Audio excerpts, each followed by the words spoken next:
the metal thing on the processor in a computer, he told me to tape it on my device. It was very helpful, but very heavy. Yes, so it was to record. So you're recording the things or something? No. Yeah, no, what? No, a metal piece who throws out the heat of the device. Ah, okay, the Yeah. extra fan. No, Okay, not a all fan, right, a metal coolant. piece that's on a processor normally. Oh, a coolant, cooler. Yeah, it's just a piece of Yeah, water metal cooler. without electricity. Ah, oh, okay. So it's a, what is it called? Mark, was it the thing that that reduces the temperature? I know the word of it. Thermal paste? Oh, I have a sinus infection, so no, it's not the bad disease. It's just otherwise. Um, there's a word. Who knows that Thermal word? What is it paste? called? No, it's a heat sink. Oh, the heat It's sink. like a heat sink. Yeah, Heat sink. Yeah. So awesome. Yeah, well, it does affect performance sometimes. So thank you all for being here. Fantastic. I'm so glad you guys are here. You've braved the elements to come through the snow and the wind and the rain and the heat to avoid the great COVID-19 to come join us. never catch rain here. You'd be surprised. Actually, you'd be very surprised. Um, because all things are possible, and we like to make sure that our environment here is as user-friendly and warm and safe as possible. So we have all kinds of fun things that we can do to, make your life a little more exciting. For example, we do have the ability to bring a little rain into your life if you need it. Oh yeah, rain. So anybody up for some No, rain? it's raining. There you go. It's raining over them. All right, we do what we can to entertain and bring some rain to your life. There you go. See, awesome. we can control the weather here without any problems. We're probably going to make people crash, but we aim to entertain. And here you go, entertaining through education. So anybody up for some snow? Yep. There you go. All right. So we do what we can to have some fun here. Anyway, thank you all for being here. This is fantastic. Now, because I can control the weather, we're getting rid of the snow. And for those of you who are still seeing snow in the next minute or so, I recommend you re-enter really quickly because it sometimes causes some problems. Now, here we have somebody who's on 2D, which means that you need headphones on, just letting you know to make sure that we have a good audio experience here as well. All right. I'm so glad you all are here. So we are about to have Michael Zhang, who is going to be talking about Dunbar, and I'm very, very excited about that. But I have a few things to tell you first.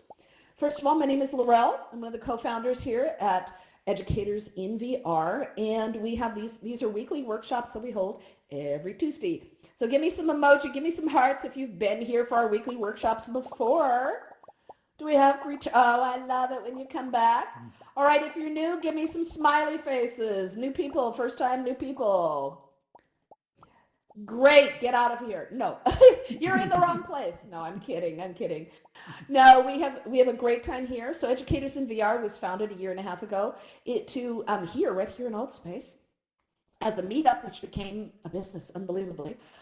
Through demand of people like you who said we need this and we need to bring together educators and learners and experts and trainers and researchers and passionate enthusiasts to help not only integrate virtual and spatial technologies into the education and into the classroom, but provide teaching spaces for us to teach in VR, which here we are now at this time of the COVID-19 where people are just desperately wanting to know, how do we take this to VR? How do we take, the real world experience and bring it into VR? And we're working and consulting with many different companies to help make that happen. We're also offering a series of, now it's advertisement time really quick. We're doing a series of workshops based on our experiences learning how to do this, as well as doing the international conference. The International Summit, Educators in VR International Summit was in February. Who was there? Give me some hearts. who made it to the Educators in VR International Summit in February. Awesome. We featured 170 different speakers across 150 events over 5 different virtual platforms in 6 days. Oh my God. That was insanity. My God. My goodness. All right. So we had, all right, obviously need to mute a child in here. So anyway, or deal with that. So I've got some awesome mods that are going to be jumping on that, I'm sure. So, we've just did a speaker 101 training. To have another one that's coming up on tomorrow, and we'll be doing these throughout the week, along with some how to host events and moderate events, training sessions through Educators in VR. We're also on Friday, we're going to be doing our first tutorial on how to produce a virtual conference, we're going to share some of the basics of what it takes to do that, because we know it's highly in demand, and we'll be doing it again next week. So we have a lot on our plate. I want to also let you know that we have a very active Discord server at discord.me/educatorsinvr, discord.me educatorsinvr, where we host. I'm going to mute everyone here so we can have a good audio experience and be able to pay total attention here to Michael in a second. Many discussions, and one of the hot ones right now that is part of a start to the conversation that we're going to have tomorrow here in AltSpace is about, if you're an educator or you're working in education, and now that schools are closed and people are in isolation, how do you keep the education going? How do you keep the process? You're okay? All right, thank you. And what are we using? What are the tools we're using? What are the apps we're using? What are the, games or platforms or educational apps? What are you using? And we're going to be talking about that tomorrow in a big open discussion, but we've started it already on our Discord channel so that we can help to create those tools and understand what those tools and those choices are to keep this going. So we're in a unique time. So please come join us tomorrow. We also have a Students in VR conference coming up May 7th and 8th. I am so excited about that. It is produced by students and presented by students. And this 2-day conference is going to be in AltSpace and Engage, involving North America and the EU. And we are so excited about it. And we need volunteers. We need support people. We need trainers. We need everything to help support these kids so that they can produce their own event. So we'll have more information about that on our website and on Discord coming up really fast. And we have many more events like that coming up. But first, I want to get, before we go on with all of this, I really, really want to thank Michael Zhang, all of you first for being here. Michael Zhang, get up here. Michael is a dear friend, and I have watched him grow over the last couple of years with his passion for social VR and for collaboration and uniting people together across virtual spatial technologies is absolutely amazing. He's a University of Michigan business student and a VR developer and XR student leader. He'll tell you more about some of the things that he's done because it relates to his research project that he's been working on for quite a while. And it's a beautiful thing. He has hosted I think it's now over 100 events in VR and in person, and also, in social VR. And he presented, this was a workshop that he did at the International Summit. Okay, I have to correct myself, right, Michael? You attempted to do it. Yeah. It's pretty attempted funny. to do it. First of all, he was up against Tom Furness. Oh, come on. Those are big shoes to be against. And then we had massive technical problems that resulted in the room. It's too long to go into, but the event space got split in half. So half of the audience was in one room and the other half was in the other, and they were both talking to each other going, where are you? Come on in, come on in. Go, we're here, where are you? Well, I'm over here. Well, you come over here. And it was something very, very rare freak bug, but it got resolved. And now we get to have you back again. I really appreciate it. So everyone, give it up for the beautiful Michael Zhang. Here you go. Alrighty then. Thanks so much for the lovely introduction, Rel. Can everyone hear me? Give me a round of emojis, just clapping if you can hear me. Awesome. So let's just jump straight into the presentation then. So when I look out into this crowd in front of me, I see stories of individual people who've had different experiences and perspectives in social VR. When I try to explain social VR or show AltSpace VR to someone who's completely new, the comments that I get can range from, oh, the avatars look adorable, to, oh my gosh, the blankless, unblinking eyes and expressions of everyone like stares into the depths of my soul. So there's obviously a lot of work that we still need to do in the social VR space in order to get more people into these types of experiences. And so what I've been doing over the last 4 years in the VR AR space, and specifically in social VR the last 2 years, is try to combine my formal business student background along with my developer technical experience, and now my newfound interest in social sciences to try to provide some research and data that shows how people might behave in these virtual worlds compared to in-person physical worlds.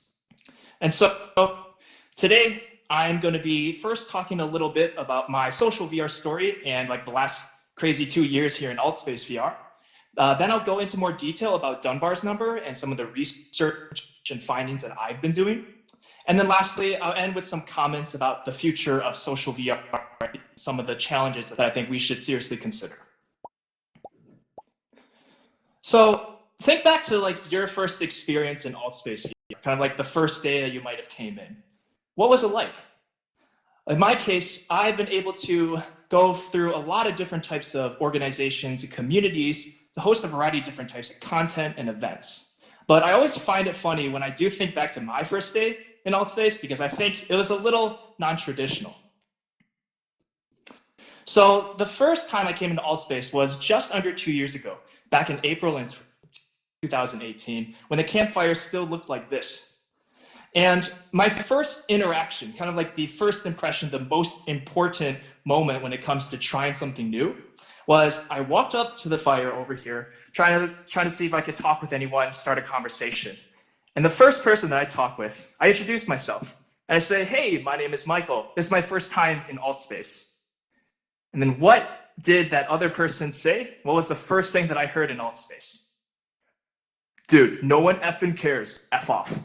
Wow, you know, like that was the first person that I talked with here in AltSpace. And although it was kind of shocking, definitely like you don't expect to get that kind of interaction like the first time you talk with someone, it didn't like keep me away from AltSpace. And I came back shortly after. So one of the first groups that I got to be a part of by Jared and Nickel.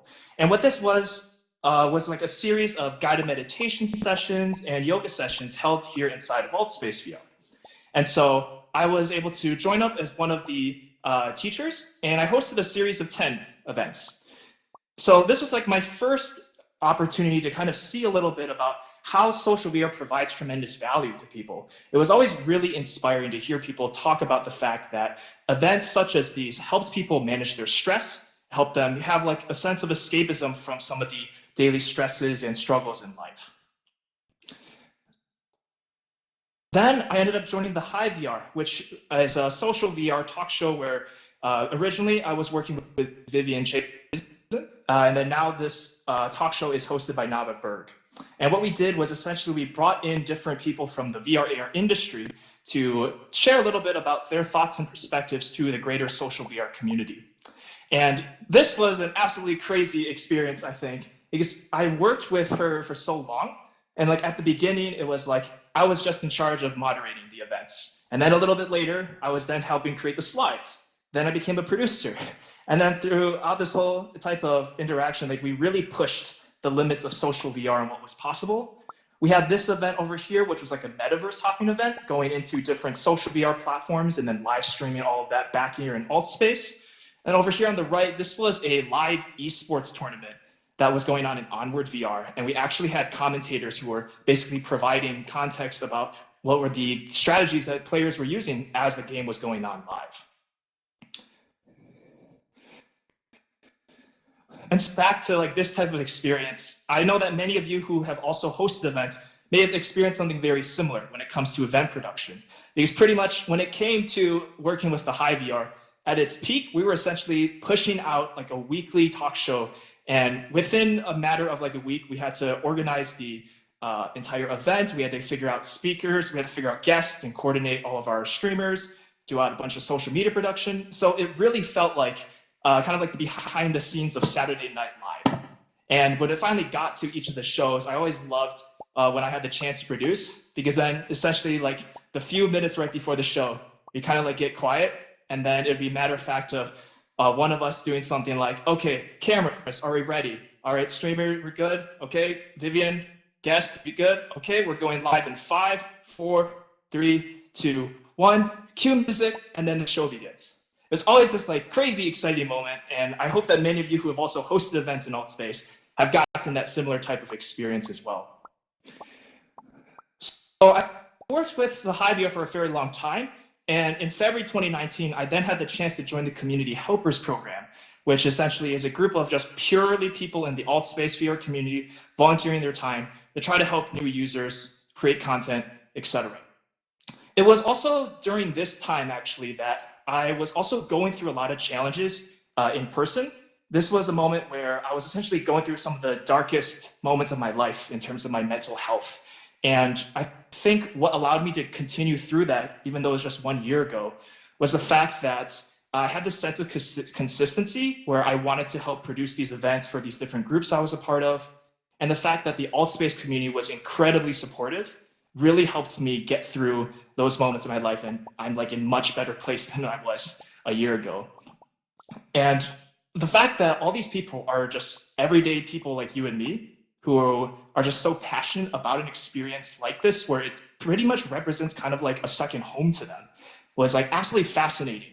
And to see the degree at which people cared about an experience like AltSpace VR made me start to think a little more about why could this be, or like what are the factors that make an amazing type of experience like this.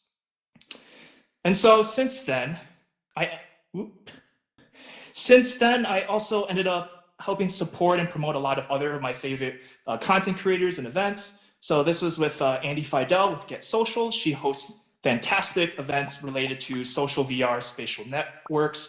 And she also is like her own social VR expert as well. I think she's hosted like over 500 events, which is absolutely insane. So I was always been able to, participate in some of those conversations. And also another type of event I really loved was attending Jesse Damiani's Tech Talk, where they also brought in different industry speakers. And from these types of events, it had a pretty important impact on me, like not just for the fact that, the entertainment factor of going to events, but for me being a student who has lived almost his entire life in Michigan in the United States, opportunities like this essentially allowed me to jumpstart my social VR and VR career, meet a lot of different people from the industry, and essentially kind of follow this journey ahead. Because if it wasn't for social VR, there's no way I would be able to have met all these amazing people in the VR and AR space, or have accumulated all this knowledge and experience. So that's why I was just like 1 month ago at the Educators in VR conference and summit, which I was able to be a part of. It's been like, actually I just realized now, like I think this was the picture of the Educators in VR space probably like a year ago. And like, this is it now. Just like the fact that this was just like a plain green background and we actually have like textures on the ground. It's just kind of crazy to think about in terms of where social VR is going and how we've been able to create more of these elaborate spaces, more realistic or more interactive. So while I think about some of the experiences that I've had, I also started thinking about the fact that when we talk about social VR, it's often through these anecdotes and stories. However, it's sometimes difficult to try to convince people that like what is the potential of social VR. And I realized that we also should consider some of the potential like data or research that people have done in the past on virtual worlds and how people interact with them and how does it help them in their lives. Because I think having this kind of factual information provides a stronger argument when it comes to trying to show other PVR, or to kind of truly understand to what degree does social VR help enrich our digital lives as well as our physical lives. So I started reading a lot. These are 3 books that had a major impact on my interest in social VR. So Future Presence by Peter Rubin was like the first one that I found, which was talking about virtual reality and relationships in a sense, and how we have that ability to have a human connection. And then of course, Second Life has had so much research over the last few decades.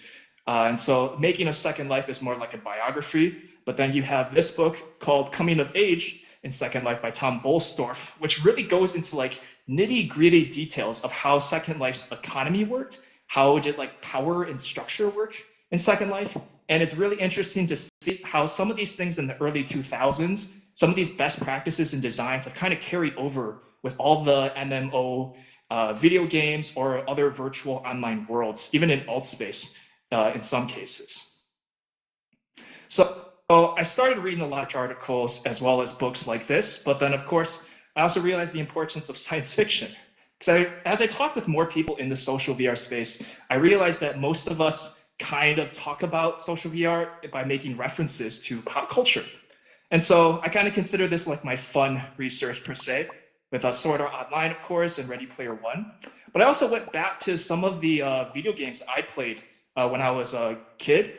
And like RuneScape, for example, was one of my favorites. And I think some of the interesting factors of how RuneScape has a virtual economy, or the fact that you have such flexibility to kind of do whatever you want, are some interesting lessons learned that are important when we're thinking about designing the future of social VR and metaverse. And so from all these different books, these are essentially the 3 key takeaways that I got. So when it comes to trying to explain social VR people, I think the first one tends to be the one that a lot of people have discounted a lot in the past, where what people have found from Second Life, from a lot of these other online worlds, is the fact that the relationships and the experiences and memories that we are forming here are just as real and meaningful as those in person. The other aspect was the fact that doing things in these like online worlds can actually have a positive impact, both on being able to have this sense of community in alt space VR or in other platforms, but then also allowing people to sometimes learn new skills or talk with people for like with specific interests in social VR. I know there's many different groups here in alt space VR for like LGBTQ, or also for like weight loss and mental health. And it's been interesting to see how those have provided an avenue for many people as well. And then lastly, what I thought was most important is I think that by looking at communication technology and history, social VR isn't necessarily a crazy radical idea. Like the ability of us to be able to talk in this space isn't like a huge step forwards from what most people are used to. Because essentially, this is like a regular online platform, except we're adding immersion and presence to it. So in my opinion, I think that social VR is kind of an evolution forwards when it comes to communication technologies, and it's like a tool that we can use, another option for communication, rather than something that will completely replace all communication technologies that we currently use. So that leads me to Dunbar's number. So through all of my social VR research, I ended up enrolling in a class in college this semester that was related to social networks. And when I found out about this concept, I was absolutely it's kind of like a mind-blowing moment for me. So this concept called Dunbar's number is coined by a British anthropologist and evolutionary psychologist named Robin Dunbar. And what essentially he did was in the early 1990s, he was studying primates and relation to the group size of primates, along with their size of their brains, or specifically the neocortex. And so by studying different types of primates, he was able to find an overall trend where the size of the neocortex meant that primates could live in larger and larger group sizes. By taking this information, he then was able to compare it to humans over history, both from humans when they were like in a hunter-gatherer society, all the way to modern day like corporations or communities or teams. And he found that on average, there was this number of approximately 150. That was this social cognitive limit of how many relationships that we could maintain at any one given time. after a few years, there were also many other papers that came out, and he further did research on this topic, and he published a paper called Dunbar's layers. So this basically further breaks down this overall limits of relationships by saying that we kind of have this like onion type model where we have different types of relationships, and those based on like the strength of ties, or like how well you how like intimate of a relationship you have with someone, that can determine kind of like where they might fall in terms of your overall social network. So the numbers here probably could seem like a little bit confusing, but if you think intuitively, think about the fact that you have different friends that all of you have made over time. So sometimes when you end up moving away, or you switch jobs, or you leave school, those friendships do fade away. And we also oftentimes just intuitively think about our relationships as being in different buckets. You have your colleagues, you have your loved ones, your like family, you have maybe just the people that you might hang out occasionally with. So basically what Dunbar had done was he studied a lot of different types of groups and was able to kind of determine this rough approximation of like on average, what are the different types of relationships you can have and how many those would kind of fall within each of these segments. So typically, if you were to search this online, you're going to see something called like the 5, 15, 50, 150 model. But to kind of clarify, because I ended up spending like days and days trying to make sure that I understood what exactly this is talking about. If you want to make the math work, where we have this cognitive limit of 150 relationships, that essentially means that we have what I would call 5 people that we would consider our loved ones, which primarily includes your family and perhaps like your spouse. Then you have your 10 good friends, who are separate from that. Then you have 35 friends and 100 acquaintances.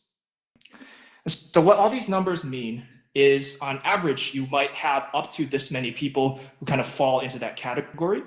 But this overall 150 limit also isn't like a hard limit. It doesn't say that, yeah, you have 150, you can't have 151, you can't have 149.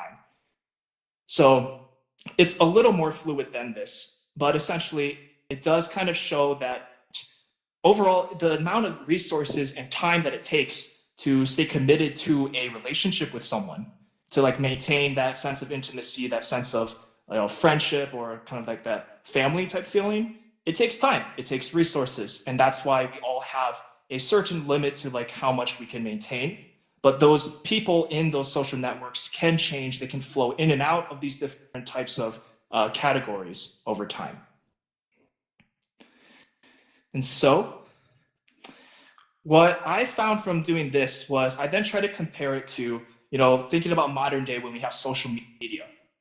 So the fact that when I looked at my Facebook and Twitter like friendships, I've got like 715 according to Facebook, and then I have like 426 following, 697 followers on Twitter. And I'm sure many of you, if you were to think about how many relationships you might have or how many people you are like connected to on social media, it could be like a similarly large number, or it could be smaller. And so people did end up looking more into Dunbar's number, and what they found was, although we might be able to see that we have like drastically more than the 150 cognitive limit, the number of people that we still can actually like keep track of and understand the relationships of how all these people fit together is still roughly around 150. But social media does allow us to kind of keep track and be more aware of more people. So I was reading like an interesting article just yesterday talking about the fact that Facebook allows us to maintain all these what they call weak ties with people who we otherwise would probably just forget. But because we get all the endless notifications of, oh, it's so-and-so's birthday, or, oh my gosh, it's been like 1-2 year anniversary with this friend, you still get reminded of those people. And it kind of creates this weird limbo state of relationships where we have all these people that we probably don't really know, we've lost touch with, but they're still technically our friends according to social media. Next, when I ended up doing this research, then I started thinking about how does it apply to social VR? For me, it's like when I think of social VR, I often tell people like how much I love exploring how this technology allows people to like foster authentic relationships, bridge geographic distances, and inspire the impossible. But I think at the same time, when we think about social VR, we often think that it will drastically increase the number of relationships we can have, because now we're talking with people from all across the world. And I think that aspect is true, that we are meeting a much greater diversity of people than we might otherwise in person. However, I started trying to see how it could affect like at least my own social network and how that has changed over time. So where I'm currently at is I'm trying to design a research study around a potential question such as this, of like, how does this Dunbar's number of 150 relate to the number of social VR versus in-person relationships that I've had over time?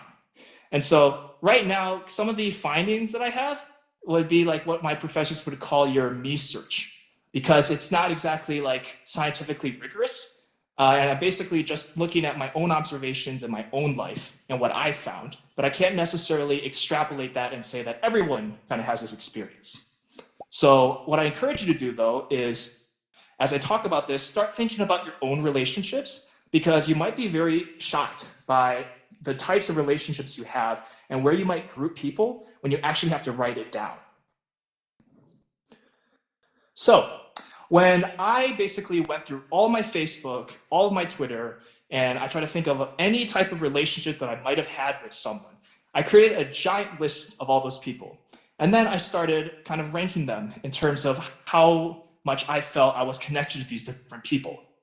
And so roughly speaking, I had about 3 out of 5 people who were loved ones, and I had about the same number of people that Dunbar had kind of said for friends and acquaintances.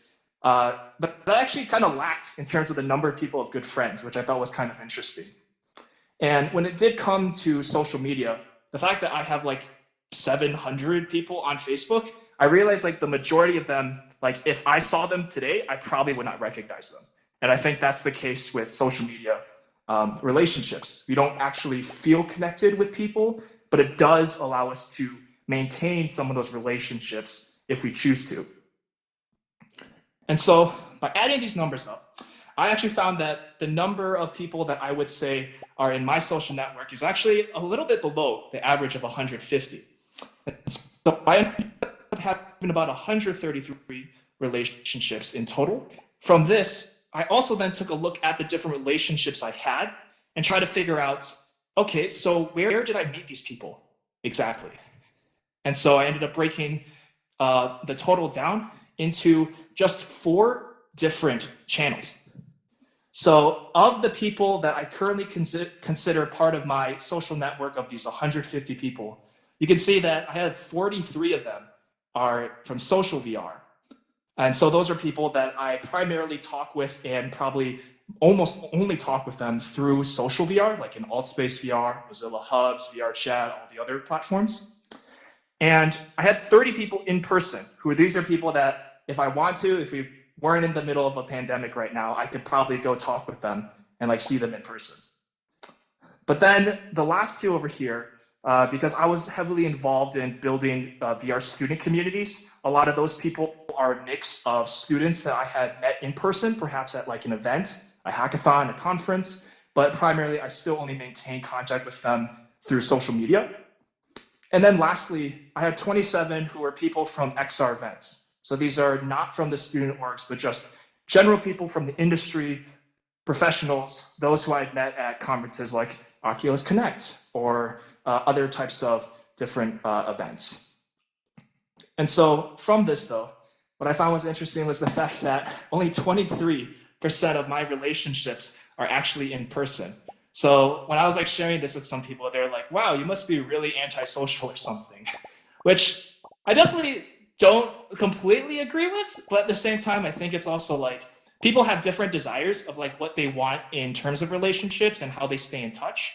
So I think definitely my case is probably not representative of like everyone in the world or even the people in Altspace VR.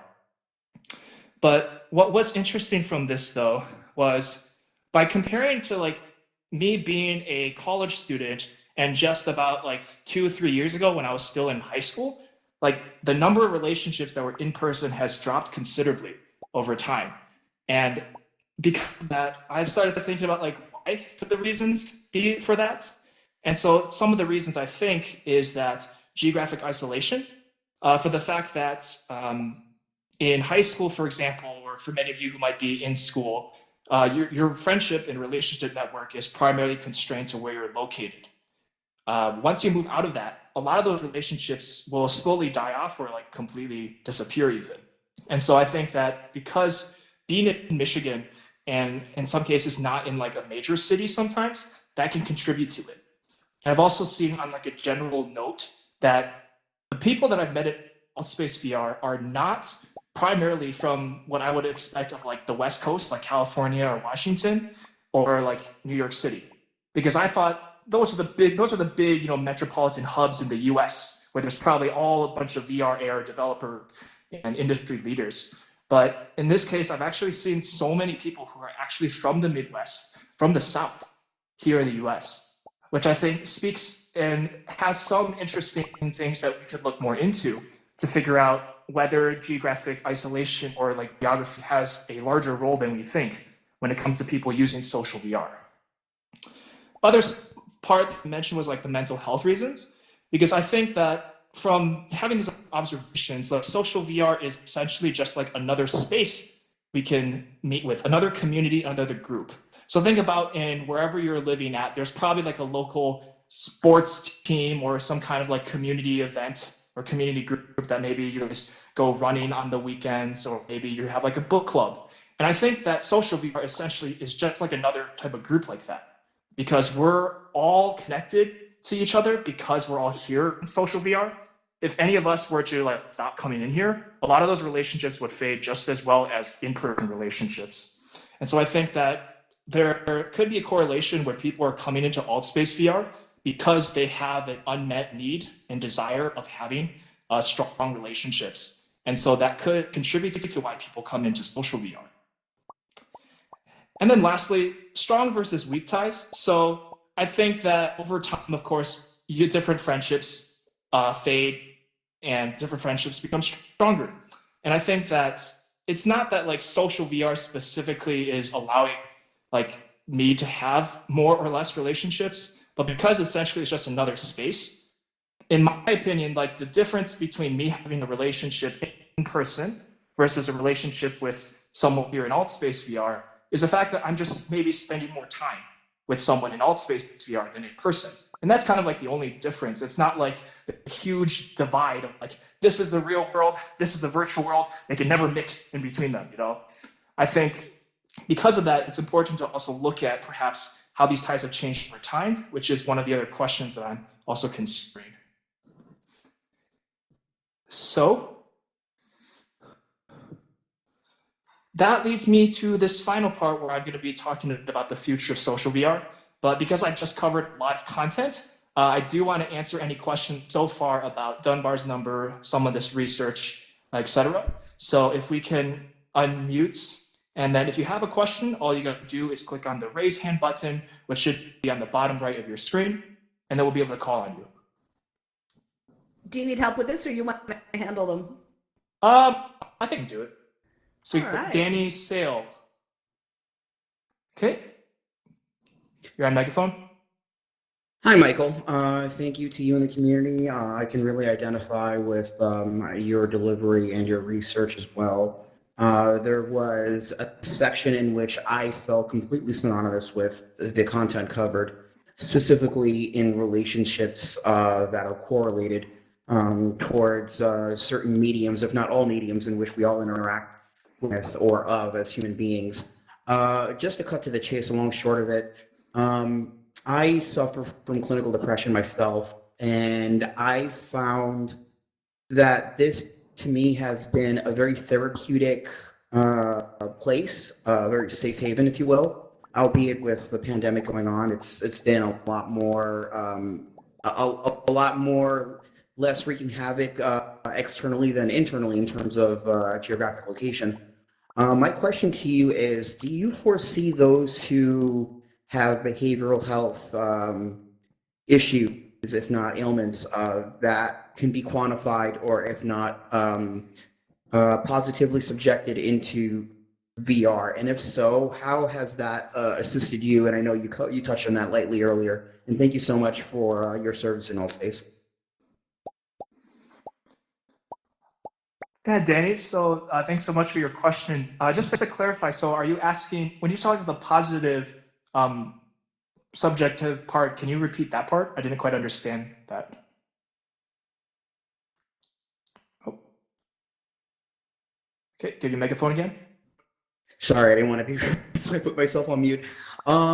Yeah, so just to elaborate on that further, I guess when you were going through your trials and tribulations, not to get to obviously in a public setting, but what for you was the panacea, if not, I mean, if that's a correct word to use, in social VR during the time which you were going through that? What is panacea? It's basically a Panacea. solution that corrects all. Panacea. Panacea. Yeah. Thank you. So yeah, that's what I was wondering. What was the one quality that you found that really assisted you throughout your issue throughout the last year? Yeah, so if I'm answering in terms of like the aspect of social VR that I thought was different from like an in-person type of situation, because like I also had gone to like a therapist during that time as well to get help. I think it's the fact that in social VR, uh, Tom Bolstorff, who I mentioned, an author, I think he had quoted the fact that in virtual worlds, in social VR, for example, we learn about people from the inside out rather than the outside in, because of the fact that we can be, to a certain degree, anonymous. And to a certain degree, our avatars can kind of like hide our physical appearance. And I think because of that, oftentimes when I've been in Altspace VR or in other social VR platforms, I'm able to kind of get into like really intimate conversations with people.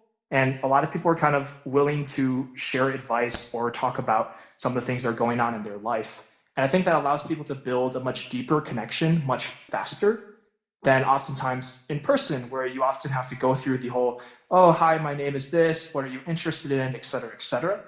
But the fact that you have like these special interest groups as well adds another layer that allows people to have this opportunity where from anywhere in the world, they're able to then engage in conversation and talk with other people who might be going through similar things. I think that allows people to have a much higher sense of empathy. Got it. Thank you so much. Thank you. Okay, Matt, scientist. Hello again. Yeah, I agree with it. I think people are more themselves in here than in the real world, because they are, yeah, there is a little distance, but yeah, they don't feel they only feel the distance, but it isn't there. So yeah, they are more, yeah, like in a world. Did you have a question or was it just a comment? Only comment. Okay, thanks so much. All right, let's do Christy, and then we'll move on. At the end, we'll have more time for Q&A. So Christy, you should have megaphone. Yes. Hi, thank you for presenting on your research today. I had a couple of questions. I was wondering if Dunbar's number, or if there's similar research that, aside from thinking about like our brains and our cognitive abilities, takes into account like different interpretations of time and expectations of time, because that really, if you think about the numbers, that can have a huge effect on whether people still feel connected if they think of like seeing or interacting with another person once a week because we're on this week schedule is different than maybe in other cultures interacting on a longer scale of time. So I was just wondering if there's research related to that. And then also on top of that, the difference between the virtual space and real life space, if there are differences in expectations of what a quality interaction is, and whether as you mentioned before, people feel like they may have been good friends once and then they move on to just being friends or acquaintances. And I think sometimes that has to do with how you feel about the quality of your interactions with that person. And I wonder where you met that person or where you guys had the first connection kind of frames what those interactions look like, and whether if you met them in person, seeing that person more often determines whether they're a close friend, or if you met them online, it's not framed in the same way. Yeah, I think you made several fantastic points. For the first question I think you had, which was like difference in expectations on relationships and how that might affect the breakdown of numbers. So that definitely is like one of the criticisms that people have about Dunbar's number, because in general, a lot of his research is kind of saying like on average, this is what we've seen with different types of communities. And so that's why people have also presented other numbers where they say, some people will say that you could have up to like 230, or people have looked into like introverts versus extroverts, if that has any factor as well. And I think essentially the expectations part is definitely something to consider. Like, for example, a lot of the terms of like people have used different terms as well to define these different groups, which like kind of muddles like what exactly do you define as a best friend versus a friend, which can vary widely, of course, based on culture or based on just individual preference. And so I think with Dunbar's number, it's kind of like a reference of like this kind of is a general trend that might occur, but for individual people, they will have different factors that might influence them. And so like with my research, I'm also trying to figure out if I can like define a specific like scoring system to help with having a constant like measure of whether a friend is like a best friend, good friend, or just a friend. And then your second question, let's see, I'm trying to remember. Let's see, I can put you back on megaphone for that.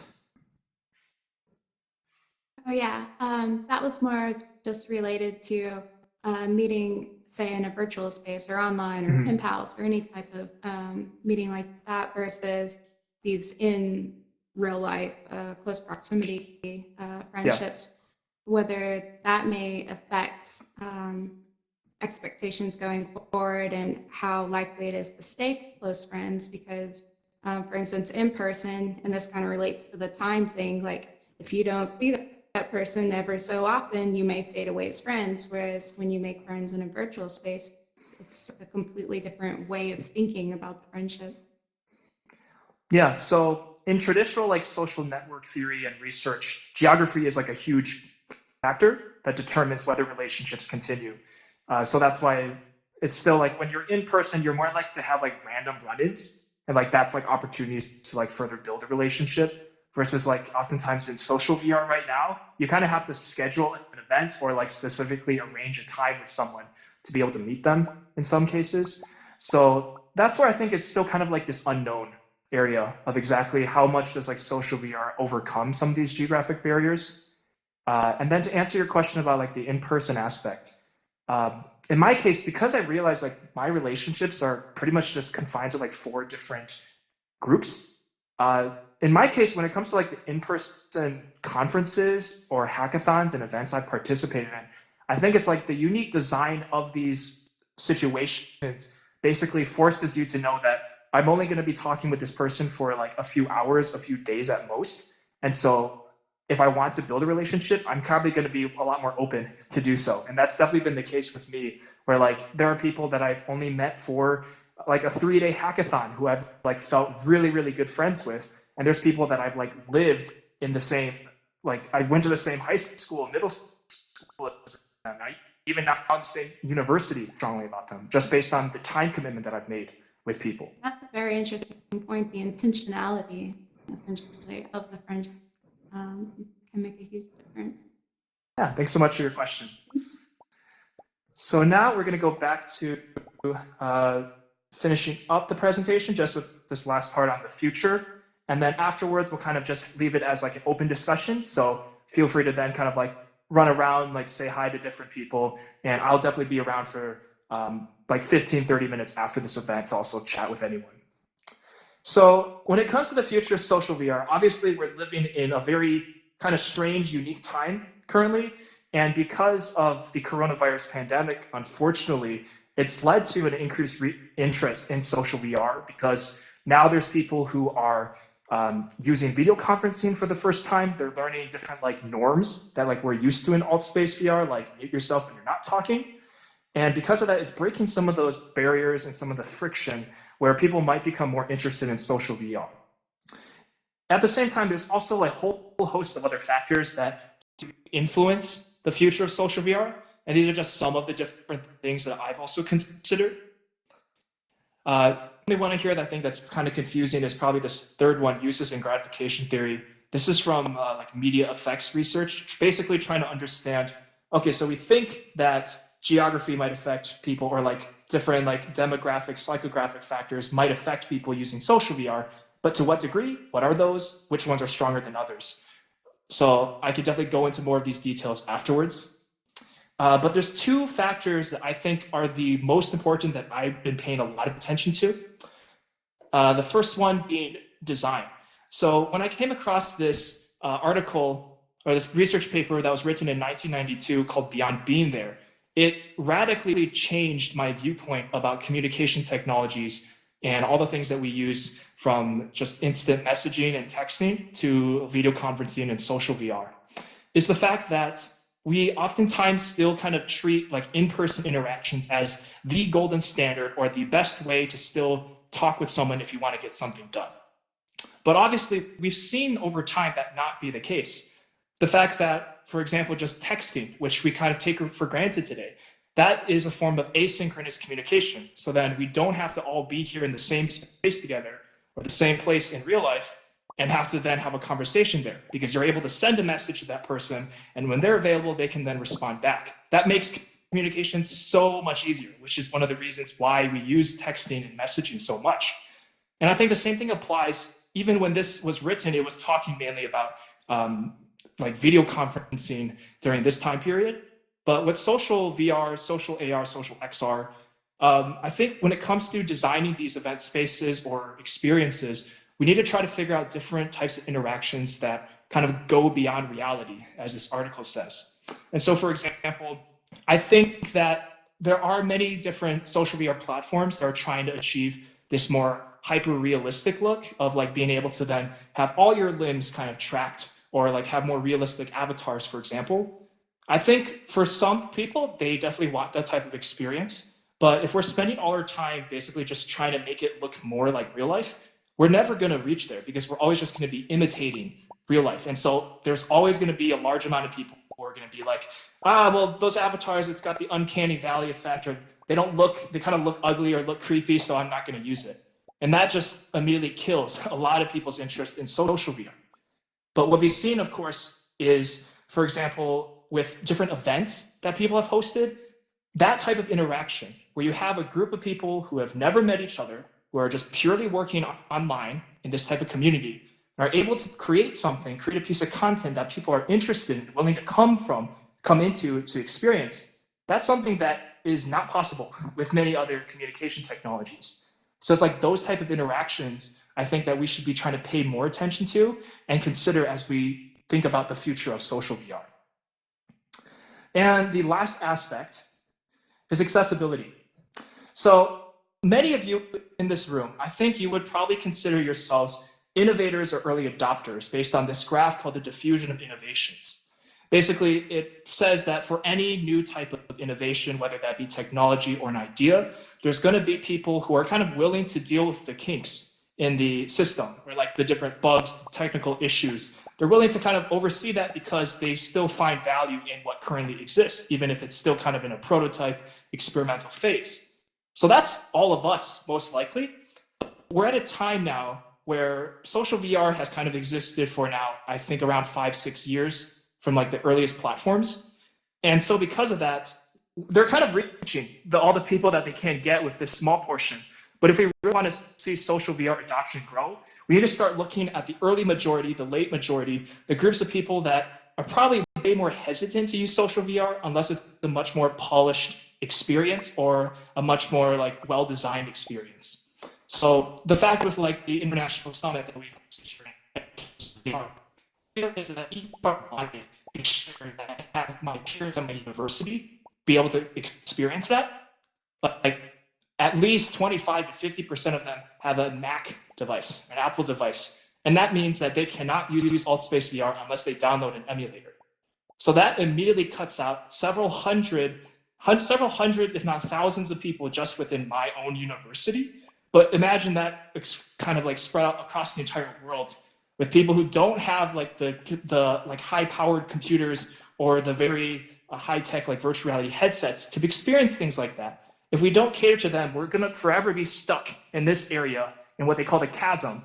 And if we're not able to get here, eventually all the people, including us, will get bored of social VR because it's not improving fast enough. These people won't ever see the value, and so it dies. And I think that has been the case with many technologies, including virtual reality, where we've had several VR winters because we weren't able to get past different technical challenges. I think we're gradually getting closer and closer to the point where we still have issues, of course, with hardware that we need to improve. We still have issues with multiplayer networking, just like increasing the capacity of people that can be in a space. Those are all things that we will need to improve over time. But I think when it comes to, in general, designing these social VR spaces, we definitely need to consider how to make it more accessible and more available to people.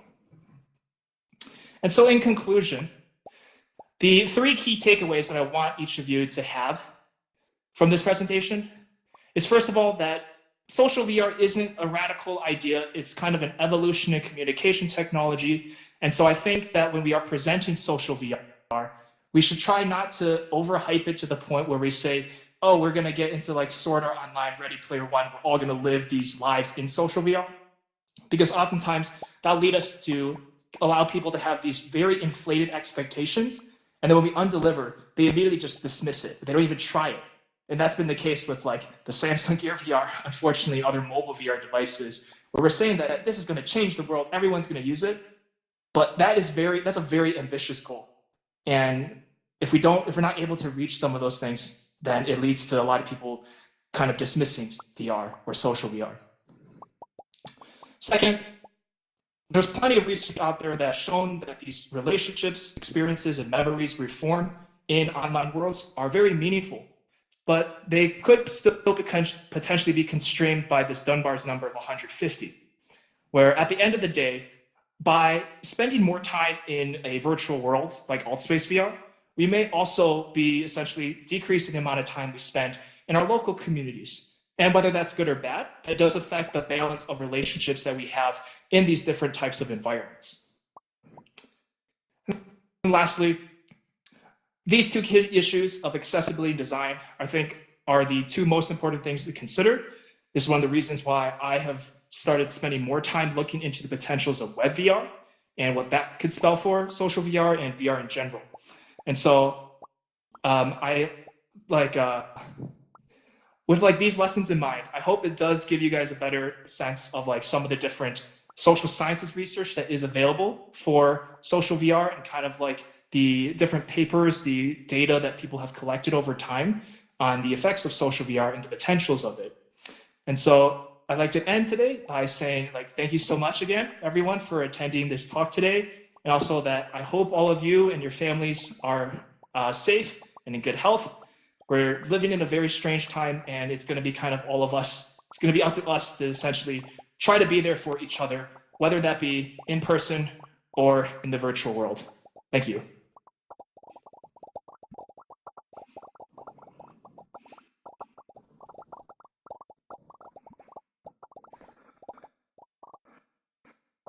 Alrighty then, so I'm going to do unmute all, and if any of you want to go talk with other people, this entire space is pretty large, so you can kind of run off and we won't. Otherwise, I'm going to stick around here for a little bit longer. Donna or Rel, did you have any announcements that you needed to make? Sorry, I thought Laurel was still here and she just had to duck out to another meeting. So thank you so much to everyone for coming. Just a reminder, and let's give applause again to thanks again to Michael. That was such an interesting talk. My mind is still thinking about things you said. Sorry, so I was a bumbling idiot, but I'm just actually thinking about what you said. So I'm grateful that you agreed to do the talk again, and happy that it was more uneventful this time than the last time you did it at the summit. Grateful for just ordinary, but a thoughtful conversation. Discussion on how teachers and educators dealing with teaching via virtual reality during this crisis is happening tomorrow. Conversation started already in our Discord weekly discussion, so look for that. How to produce a virtual conference. Laurel is looking at that on Friday, so look for that in the Altspace VR calendar. Students in VR, the conference, so excited about May 7th and 8th, about getting students involved. They're so excited about and so energetic when they come into Altspace and want to do something, and so excited to harness that energy with some people and actually focus it on a conference. So we're looking for support for volunteers as well as students to help produce and present short workshops. So again, look for that in the Discord. Look for the channel. I believe it's called Students in VR. Okay, so thank you so much for coming. And Michael, I'll turn it over to you, and you guys please stay and enjoy the conversation. Thanks, Michael. Hey, thanks so much, Donna. So I'm gonna unmute Al, and you all should be able to start talking again.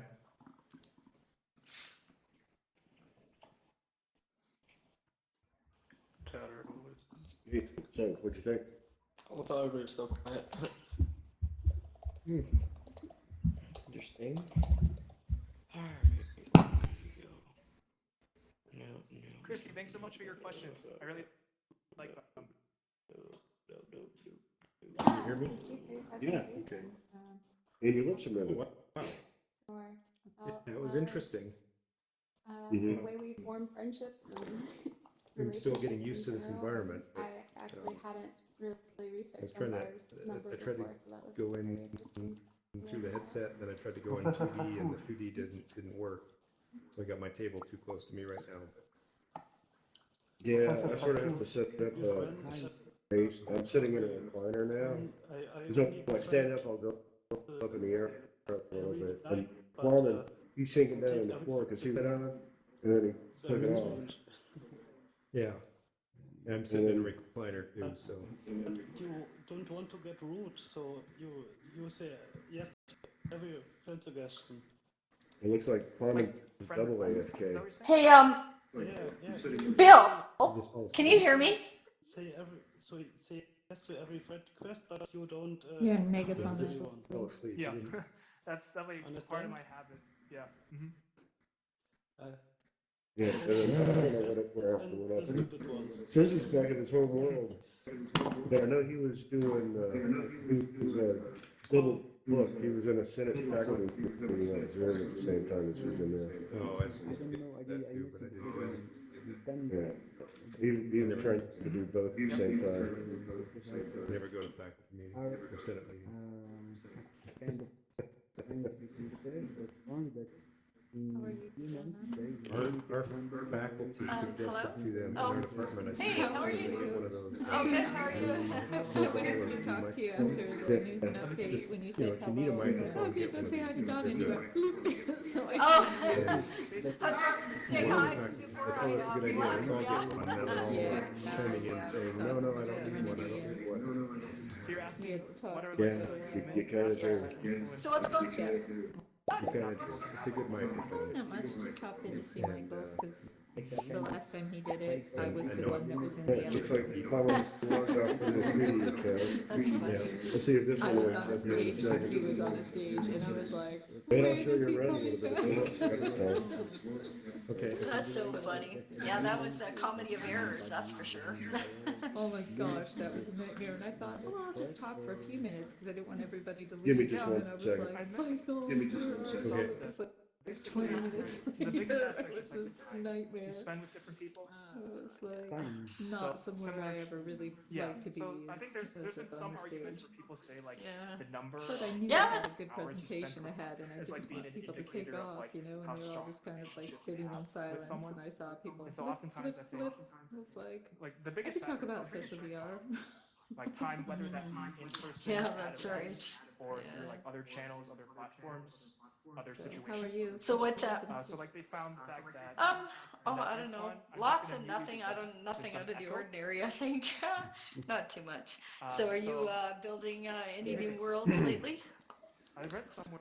Oh, Holland's no, I think we're just gonna work on Holland's this stuff and is So support when I they still listening in. stuff Yeah. like So that, you know. I'll let her go. I I'm said, sorry, I one think I second, my want daughter to keeps trying to ask me hang a out and show question. the you fact that like around some, show you what you can do in here. especially like this communication technologies have different Are you impacts talking to on someone people based on else? the type of Yeah. relationship Yeah, you my have. Talking daughter to in my real friend Mark life here. is Oh, asking yeah, me a People say yeah. that question. communication technology Oh, yeah, yeah, yeah. Mark's got a specifically couple. very useful for like we Tell you what, let's back especially off like a little social ways. media. But then also it's especially good for people who have very strong ties, like on the very other end, because those are the people like your loved ones, your friends, or your family specifically, who you might talk with on a much Sorry. more consistent Anyway, basis.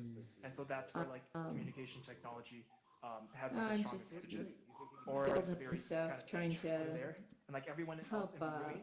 It's kind of like drop in dependent on like many different something factors for events that can and influence it. So stuff I like think that. there's a But lot of what they call just getting confounding things variables, set, like that's other the only factors thing I that think could I be might work affecting on. I've how thought about people doing form some these other world or relationships. event spaces And that were more I for think like this that's where like we conferencing don't and have as stuff. much But stuff written for Well, social I VR wish that especially. a few of And you so we're world trying to builders like would be I'm basing willing off to some of do. my observations off of Some people have from good the like second working relationship with world builders. I'm somebody who doesn't really, and I desperately, and I'm happy to even pay for them. I'm just so I think in alt space the spaces that they give us are so boring. right. And they're optimized, and so like it's good to use them for certain things, but I really think that we could use some like for instance the hive as just as like I want actually what I want, do you remember there's about 3 or 4 spaces that they killed when they went to Quest, that I wish we had those kind of spaces back where it was outside, or the big where they host the rocket thing. I wish they'd optimize that one again. I still have it for my home space, right? But that was a fabulous.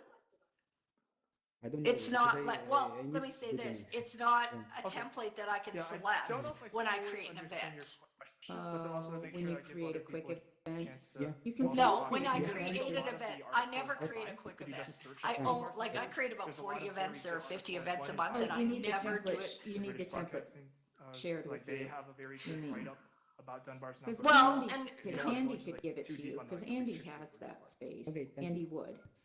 Andy, the black oh, robot. I don't know that.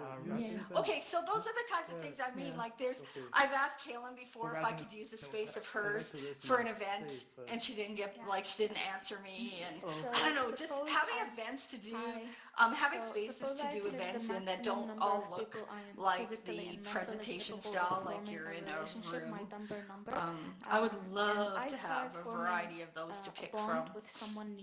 Yeah. Do you that's remember where interesting. Kaylin used to do World Builder events? Do you remember where she used that? Was out.